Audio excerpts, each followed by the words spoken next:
Good day, everyone. I'm John Mark Aspolicarpio, currently pursuing a Master in Information Technology at System Plus College Foundation, and this video is submitted to Dr. Renato Don Pablo II. Today, I'll be discussing an exciting emerging technology in e-learning, gamification, and its significant impact on education here in the Philippines. We will explore how gamification can turn traditional learning into more engaging and interactive experiences. What is gamification? Gamification involves integrating game like elements such as points, badges, leaderboards, and challenges into non game settings like education.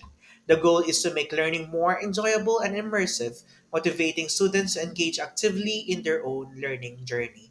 Why gamification in education? Traditional teaching methods sometimes fail to maintain student interest, which can lead to disengagement. Gamification addresses this by introducing fun and interactivity, capitalizing on the human tendency to enjoy game and competition. It turns learning into an exciting and dynamic activity.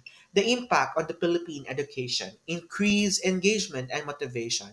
Gamification transforms lesson into interactive experiences that drive students to participate more.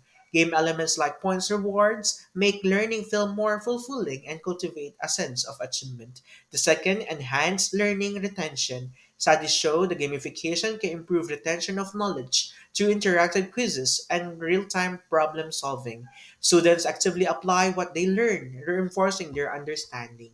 Third, collaboration and teamwork. Gamified platforms often encourage collaboration through team activities, fostering essential skills for future careers. In a country like the Philippines, where community and group interaction are culturally significant, this collaborative approach can greatly enhance peer relationship. And lastly, accessibility. With more learning on the rise, gamification has become more accessible. Mobile-friendly gamified applications allow students to engage with materials at their own pace. This is particularly beneficial in the Philippines, where students from remote areas may lack access to additional educational resources. Despite its benefits, implementing gamification in the Philippine schools presents challenges. Teachers may need additional training to integrate these elements effectively. Furthermore, it's crucial to balance the fun aspect with maintaining educational value. In conclusion, gamification offers an exciting path to improve education in the Philippines by boosting engagement, enhancing retention, encouraging collaboration, increasing accessibility. It has the potential to create a more effective and enjoyable learning environment for students across the country. Thank you for your attention. That concludes on